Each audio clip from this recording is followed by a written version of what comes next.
Alright, thank you. Welcome to the Film Fan Club show. I'm Sam Carrico. Great show today, guys. It's our mid-season finale.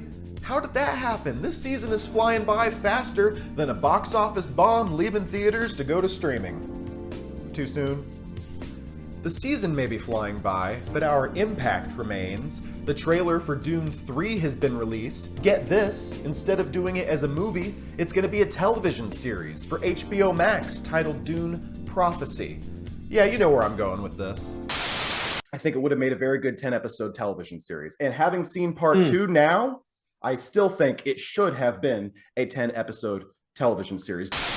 Talk about a Dune prophecy. Yeah, it's a nice tip of the hat to the Film Fan Club show and a good reminder that Hollywood is watching. They recognize that one of the Oscar-nominated filmmakers behind Killers of the Flower Moon can offer some insight, particularly about pacing. I appreciate it. Meanwhile, the Margot Robbie-led Pirates of the Caribbean reboot is moving forward, but another sequel to the original Johnny Depp film could still happen as well.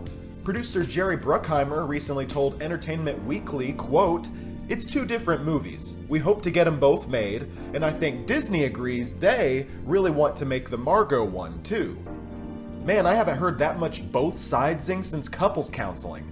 It sounds like Bruckheimer's trying to avoid being forced to walk the plank by Disney's marketing department. Hey, Disney wants Margot Robbie, but don't worry, Johnny Depp fans, we'll get you something. Eventually. Speaking of Disney, Marvel is rebranding various projects. While everything used to be released under the Marvel Studios banner, this year's X-Men '97 was released under Marvel Animation, and the upcoming Agatha series will be released under Marvel Television. It's a novel idea, really, branding Marvel television shows as Marvel Television. But a more honest title would be Marvel Advertisements, since the shows are all just ads for the movies anyway. But they say the goal here is to de-emphasize the interconnectivity of these various projects and to reduce the pressure to watch everything. You know, basically the opposite of what Marvel's brand has been for the past 15 years. Talk about admitting defeat.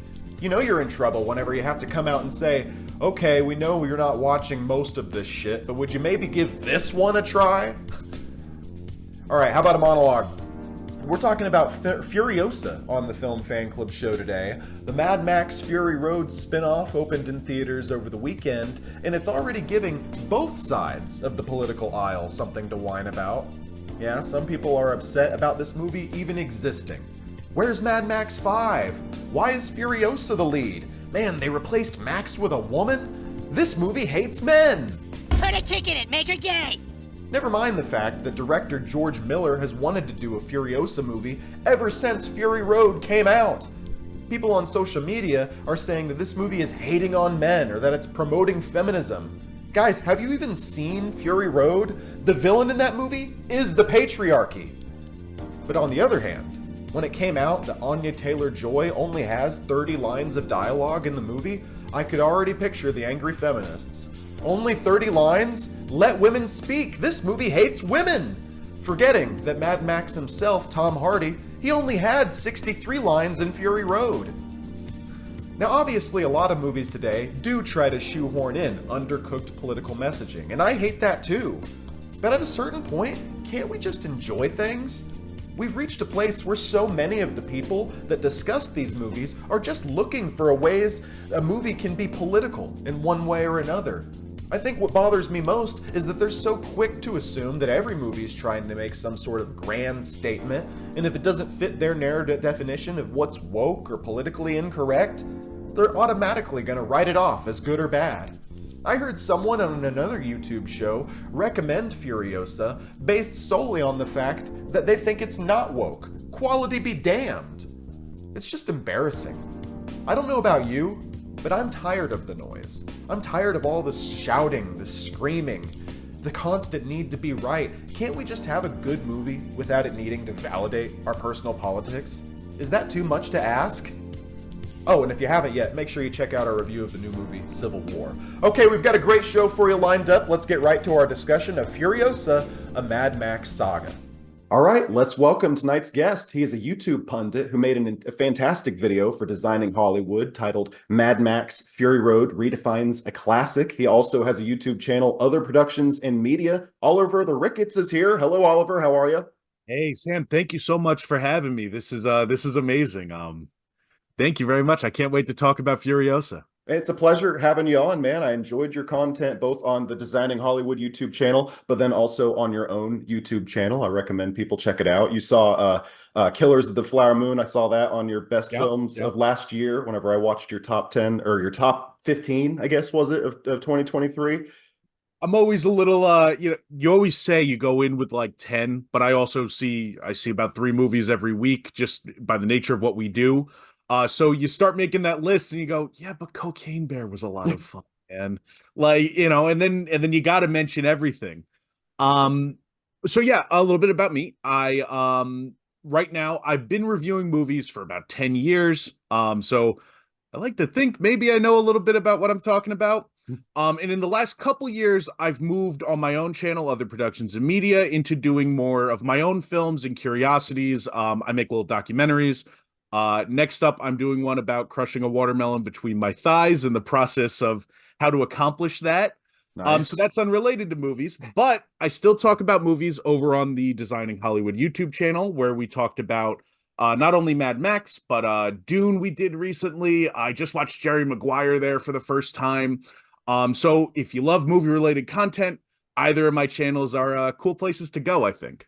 I'll be sure to link them in the description. Yeah, like I said, great content. And as a person who helped make Killers of the Flower Moon, I'm based in Tulsa, Oklahoma, where they shot it. And anybody who puts Killers of the Flower Moon on their best movies of 2023 is a friend of mine. So I was happy to have you on the show.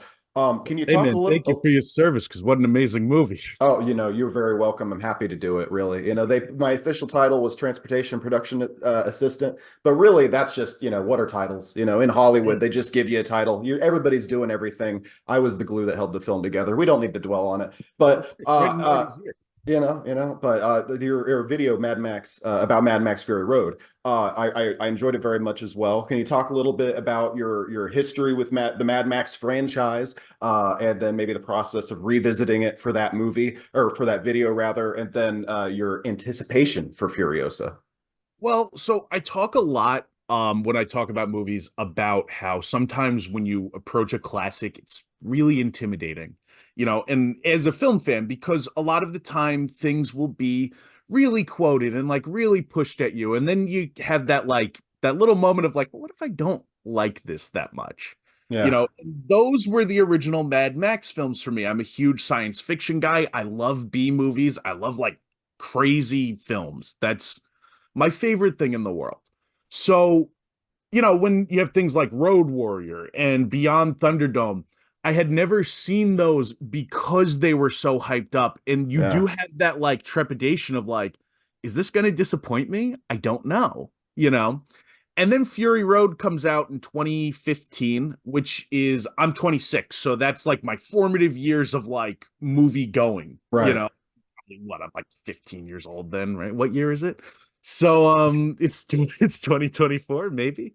Uh Allegedly. Allegedly. Well, time is a construct.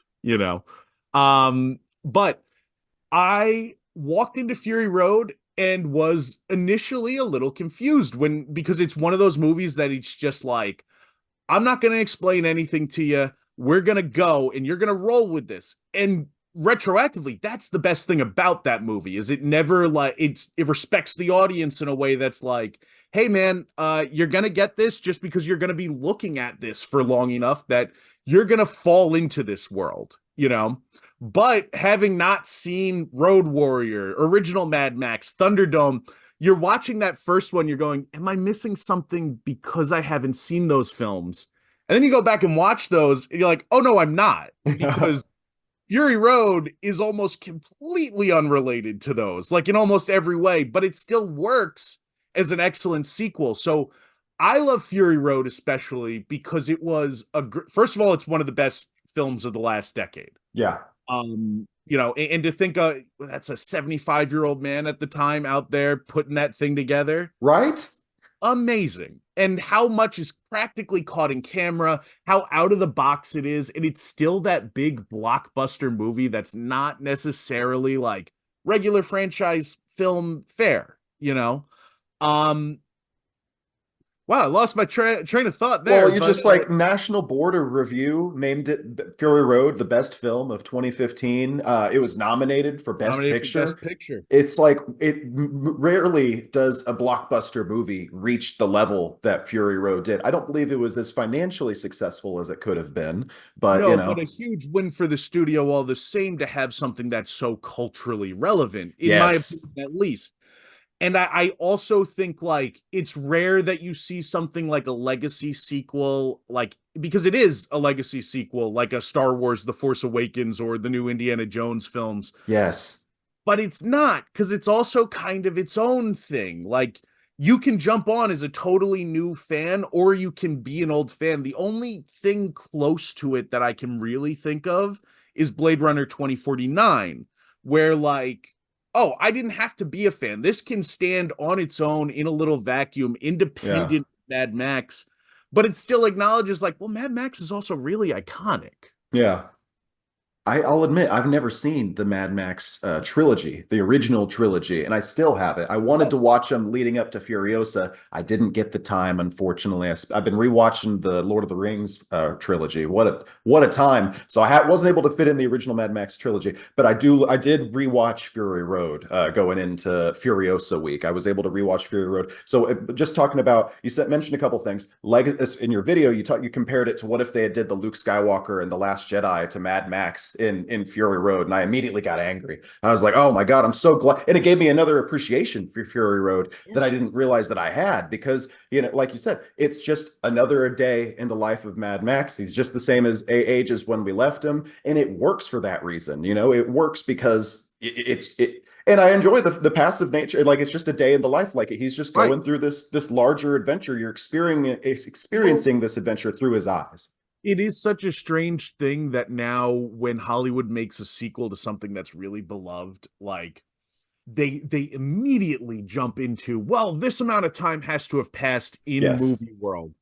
And when I just thought this with the new Indiana Jones, which was a film I hated, hated Early. that I got, and not because like I'm very open-minded to like, hey, maybe this is different, but it depressed me because you've they've overlooked that the thing people liked about Indiana Jones was just like, here's another adventure. He's cool. He's Mhm. happy to be an adventurer, and we don't need to like skip all the way ahead. Like, we all know what happens when we die, you know? Like, Yeah. we all know old people in our lives. I don't need my sci-fi 1950s inspired pulp cereal to be that. And I think it's actually really inspired to do something like Mad Max does, where it's like, okay, Mel Gibson's really old now, and other things. Yeah. Um, let's throw Tom Hardy in there. He's roughly that same age. Let's make a movie that's the same as the ones people actually liked, you know? Yeah. And then now we're at Furiosa, and so the hype was incredible. It looked like Furiosa was spiritually a successor to Fury Road. Well, and obviously we've seen the film; it's a direct prequel to Fury Road. But like it seemed like they were just like George Miller's back, his wife is editing again, the costume designer, which was interviewed, I believe, on the Designing Hollywood podcast. Jenny The Pinkman did a it, great job. Yes, yes, yeah. So she's back. The whole team's back together. This is going to follow up Fury Road. It's going to be as good as Fury Road. My mind is telling me, and this is where we get into the controversial aspect of the review. Now we're going to get into my initial reaction to Furiosa, and I'll toss to you after. But I did not. I'm struggling how to word it. It's not as good as Fury Road. It's blatantly not as good as Fury Road, which could be expected. But it's also verging. I'm verging on saying it's not a good film. I don't know how much I actually enjoyed Furiosa. I think a part of it could be the hype. I was so Fury Road. I went in blind, just expecting a fun movie. I heard the whole movie is a car chase. Awesome. Nearly 9 years have passed now, so I've had this anticipation building. It didn't meet my anticipation, and in some ways, some creative choices I was so put off by. But I did not enjoy watching the film. I got to say, unfortunately. I want to toss to you though. What was your initial reaction Well, to first of all, Furiosa? Sorry to hear you didn't enjoy watching the film. Now, I had a ball watching Furiosa. I thought, now I agree with you completely. It is nowhere near as good as Fury Road. It's not Right. even in the same league. No. If you talk about like production value, they're not the same thing. You Yeah. know, like Fury Road, and to be fair, George Miller is 80 years old. You know, Yeah, he is but he was, you said that the same thing 10 he years was ago. 75 when he did it the last time. Yeah, yeah. For sure, but how much more does this guy have in the tank when he's doing these big practical stunt chases? But that is part of the problem here too, because a lot of this is blatantly CGI heavy, whereas Fury Road, the CGI was an enhancement. And that's not a knock. It's a different kind of thing, you know? Yeah. I still think that 30-minute paratrooper chase in this film is a highlight. Oh, oh, for sure. 100%. That felt the most like Fury Road to me, that Absolutely. section. I also think it's a movie, speaking of the paratrooper scene, it's a movie that kind of pays for some movies you say like they pay for the sins of the previous one. This is one that's paying for the success of the previous one. Oh, yeah. Mad Max, I think, blew people away, Fury Road, because we weren't expecting it. You go in and you think like, oh, it's wacky racers, but live action.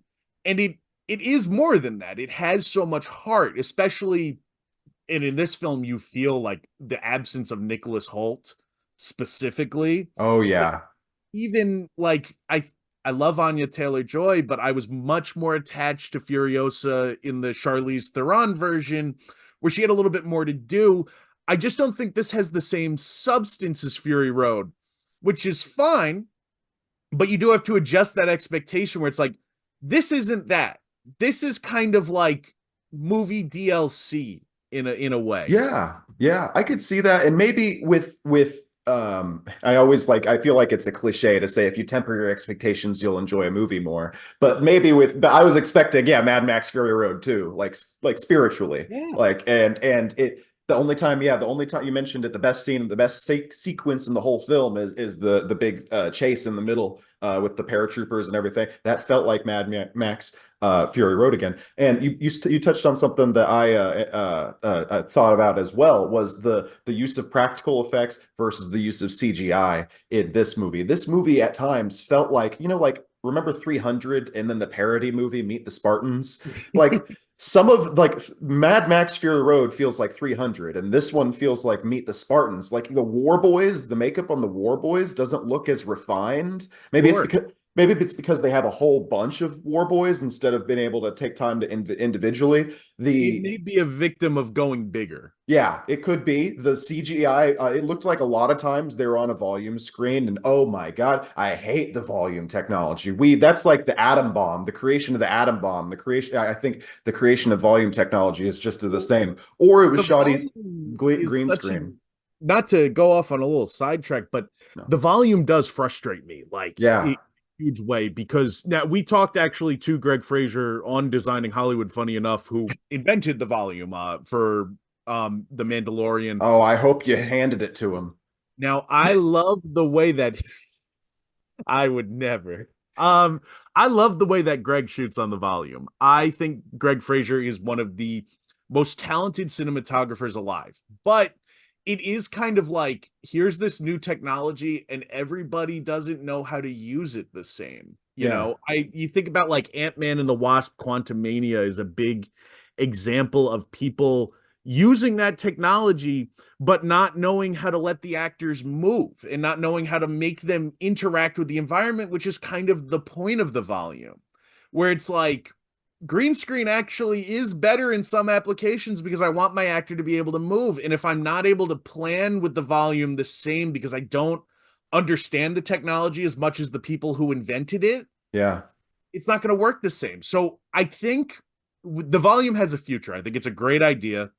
But we're not there yet, and it's also funny because it's like, Pulp Fiction, when like Bruce Willis is in the car and they're playing like the black and white video behind him. Yeah. And that's a statement on how like Hollywood used to like use picture backdrops. Like if you're watching a Western, it's a picture of the sky, Mm-hmm. Yeah. And then we got green screen, and so now it's a digital picture. Now we've gone full circle. We're back to just Yeah. picture behind the guy. It's just now it's a video wall. Ah, yeah. I looked up Greg Fraser, the cinematographer behind the Batman, Rogue One, a Star Wars story, the best Disney Star Wars movie, and 100%. Dune as well. So yeah, yeah, that makes sense if he's the one who invented it or had a hand in making it. That because because I know the Batman does use the volume, and it uses it very well. So And it can be used well. of course, in that first season of Mandalorian, Oh, sure, yeah, where it looked, but that's again the guy who thought of it is also going to understand how to do it right. We need another guy to come into this fold and think of something new, you know, that's not okay. You're standing there. That's going to look great for a second when this is around your head. yeah, And I do think there are parts of Furiosa where it's like, yeah, this would have just looked better in the desert, man. yeah.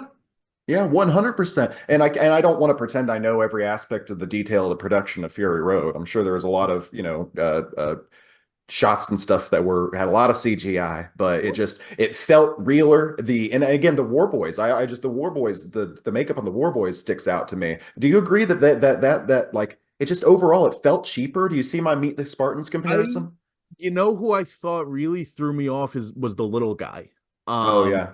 I thought that if that had been in Fury Road, I almost think it would have looked more natural than it looked in this movie. Speaking of the War Boys, I do think maybe the makeup is not as great as it was, but I also think the movie is still a spectacle, and I do want to like preface like this is one of my favorite things that I saw this year. Okay. Yeah, Uh, let's sit and let's dwell on that for a second because I feel like I started off very negatively. I want to ask you point blank before we get into the nitty-gritty of the film. Do you recommend it? How would you measure your enjoyment of it, that sort of thing?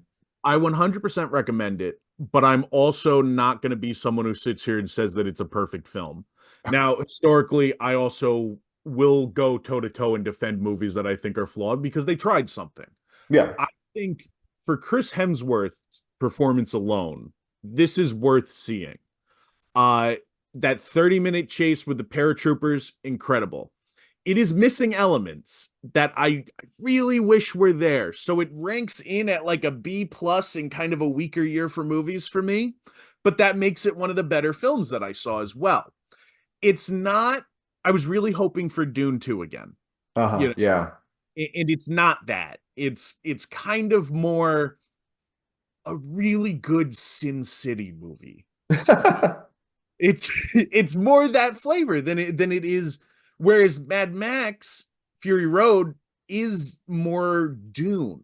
You know, Mhm. it's more that like, oh my god, this visual spectacle, and the heart behind it. You know, Yeah, Dune 2. Yeah, talk about a movie that I was not a fan. I've been outspoken. I was not a fan of Dune Part 1. And Dune Part 2 turned me the hell around. It was oh like, dude, I'm right there with you on that. bam. And I love Dune Part 2. Talk about a movie. I haven't seen the previous Mad Max movies, but talk about a movie that outshines its predecessors in the same way a lot of people seem to think Mad Max Fury Road does. It's actually a pretty apt comparison. This is not a Dune Part 2. Furiosa is not. Mad Max Fury Road is a Dune Part 2. Well, and that's you hit it on the head there because I think that's part of the problem that some people will have with Furiosa is that Mad Max Fury Road was a whole different thing than what they Yeah. were able to do in the 80s, you know. Mhm. So when you go from Thunderdome to Fury Road, it's like the first time you heard the Beatles, you Yeah. know. But now Furiosa, it's like, well, you can't do the trick again. You know what Yeah. I mean? Like we saw it, you can't it's almost the same problem that kind of Marvel is having now where it's like the genie's out of the bottle. You can't keep doing the same thing. And I don't think Furiosa introduces enough new to make it a worthy sequel almost as someone who enjoyed the movie. Yeah. I I almost kind of wish he would have just made Mad Max 2. Yeah, yeah. I kind of I don't know. I think you talk about putting the genie back in the bottle. You can't do the same thing again. And I don't want to say maybe you should have, but I do think part of where the movie is flawed is that it does get over encumbered with if that's a word, with it telling Furiosa's entire life story.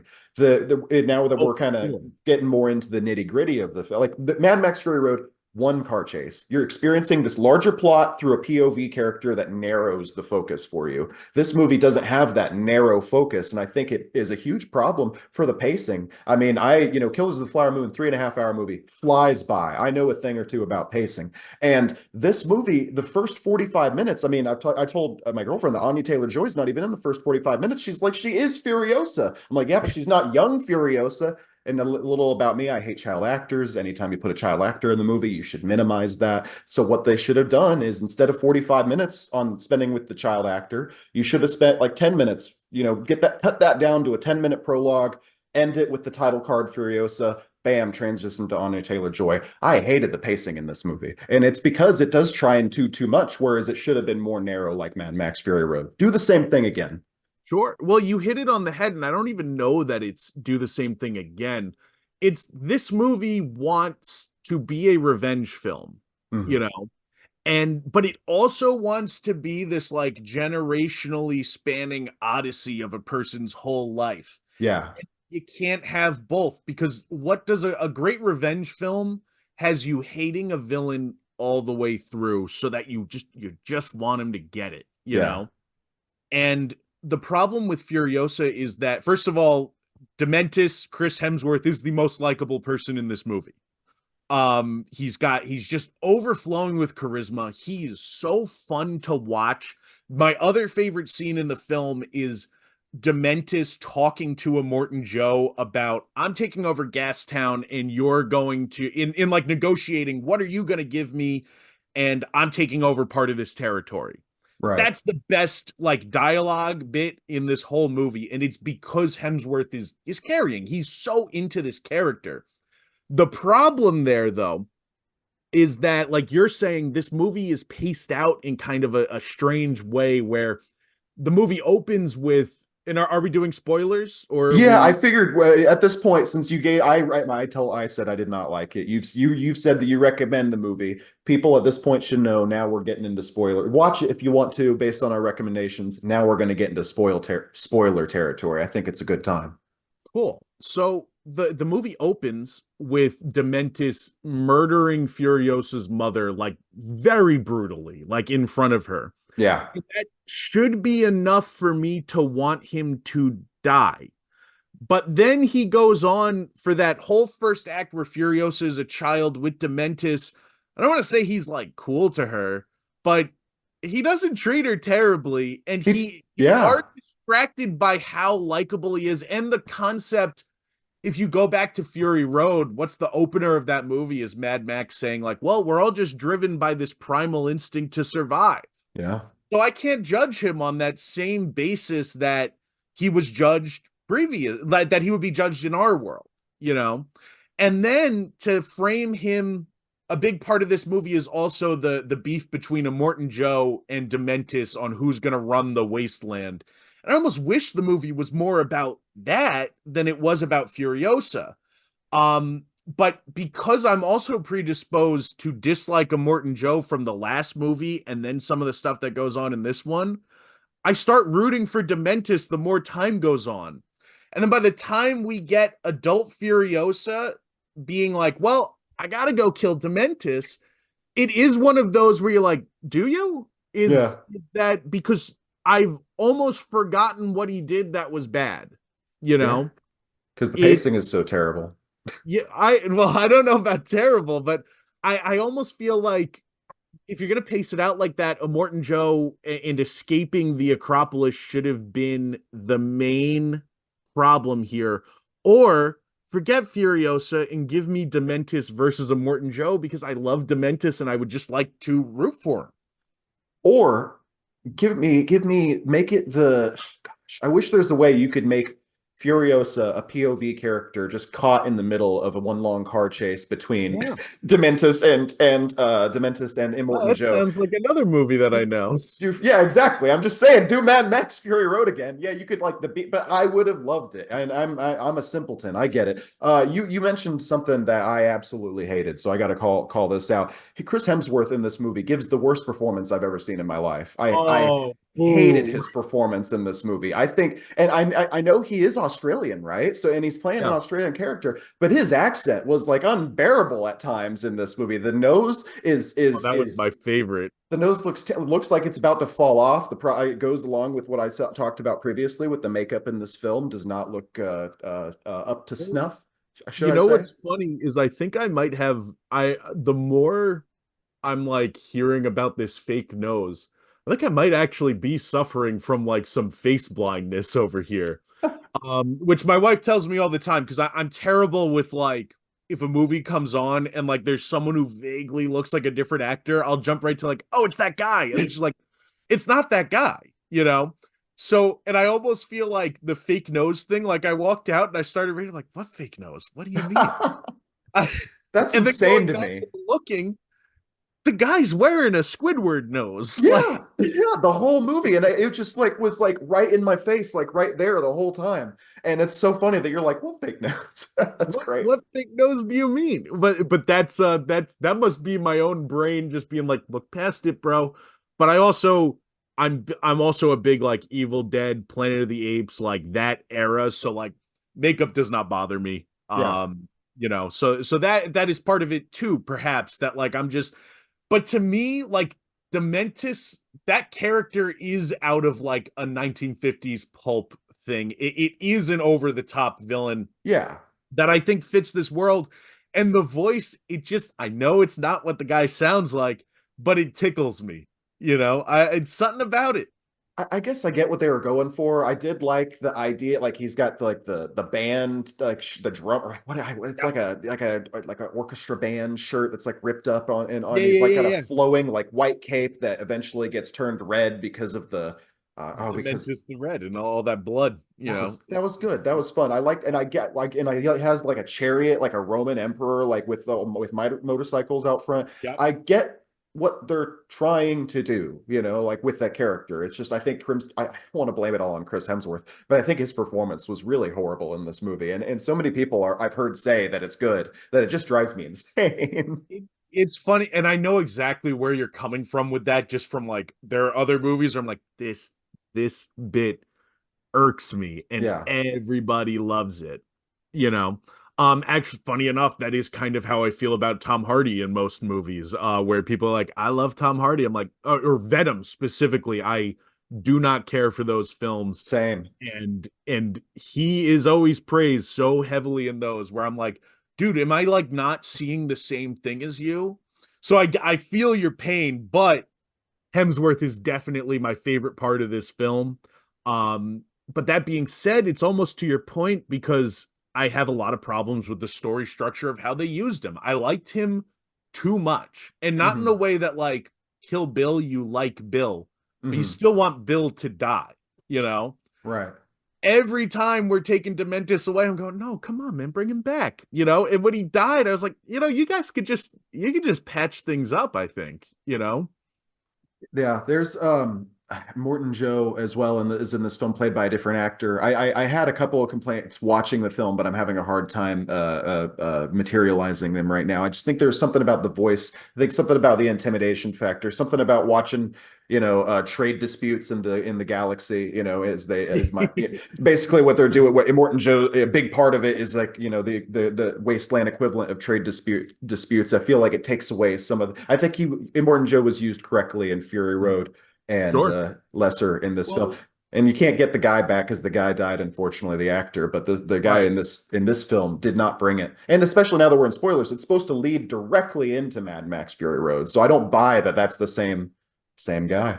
That's the same guy. Well, and to that point, when you see Anya Taylor-Joy jump into the car at the end, it's like, okay, so when she drove out of there, she became Charlize Theron? Yeah, like that makes no sense. And also Anya Taylor-Joy, I know that she had to contractually have her hair for modeling or something, but the wig Look, they put on her for the buzz cut, I hate buzz cut wigs. It never works. Like no, they Millie don't. Bobby Well, Brown didn't pull it off. multitasking. Yeah, it didn't work. So Anya Taylor-Joy looks a little ridiculous. And secondly, while I'm complaining about hair, if she's disguised as a boy, also I hate that trope. The woman is disguised as a boy. The talented boy is really secretly a woman. Why did she grow out her hair? Why didn't she keep cutting it as she was growing up? Her whole life depended on being Yeah, on not being discovered. She's living a real Mulan thing, and it's a very plot wise that does strike me funny. Yeah. When it fell out, because I was almost like, oh, why is she having long hair? Yeah. What is that? It doesn't, and then I knew ahead of time that Anya Taylor-Joy had contracts to keep her hair long for modeling. So I was like, oh, there it is. There's the modeling hair that they had to write it into the script. Had So to have it. there's a big war that happens at the end of this movie. That also speaks to my pacing issues. The whole movie just feels very, just such a, it's so weird because coming off of Mad Max Fury Road. That movie is so tight and so efficient and so just like, there's not a scene there's no lull in the film. And Sure. this movie is just so like, the pacing decisions. We only have about 3 minutes before Zoom cuts us off, but I think we can kind of start to summarize. Yeah, yeah. What are you taking away from our discussion from Mad Max Furiosa saga movie? What are Well, you thinking? anyone who knows me knows I'm a huge Spider-Man guy. And I will be the first to say there are no bad Spider-Man films. There are just Spider-Man films that are worse than other Spider-Man films. But Amazing Spider-Man 2, objectively, not a very good movie, right? Yes. Um, so in a way, I almost feel the same about Furiosa. It's like this is inferior to Fury Road in a lot of ways. But I still think if you love this property and this is something that you enjoy, it does give you enough of the same beats if you're expecting just, I want to expand this world out a little. If you were waiting for the Mad Max sequel, this is not quite it, you know. Different flavor, different thing. With some remnants of what we got before. However, for Chris Hemsworth, for a lot of the scenes in this movie that are just very long action sequences, also as a big Western guy when they're trying to take the different territories throughout the Yeah. wasteland, I found that very interesting. It has a lot there. It's definitely a strong B plus, but I do think it's missing a lot of elements, including characters with heart other than Dementis for you to latch on to. So if that's something that bothers you in a movie, this might not be the one for you. I think you put it well when this is like Mad Max DLC. I came into this expecting Mad Max 5, on that level of scale, that level of quality. It's not that. It is fun to see more of the wasteland. It is more to kind of see more, these characters, and they got the nipple guy played by the former prime minister. I enjoyed seeing him back. There's some great cinematography. There is a couple great action scenes. But if you're, only going to the theater, once or twice a month, I would recommend you see Kingdom of the Planet of the Apes. I recommend you see I Saw the TV Glow, all sorts of other movies before Furiosa. We have about a minute left. Oliver the Ricketts, remind me, I'm so sorry. Remind me, it's other productions and other productions and media. other But if you productions look up and media. Oliver the Ricketts, I'll also come up and find me contributing as well to Designing Hollywood for movie reviews like that. And just follow all my projects. Oliver the Ricketts. Oliver the Ricketts. Thank you so much for joining the show. Hey man, thank you so much for having me on. This was a blast.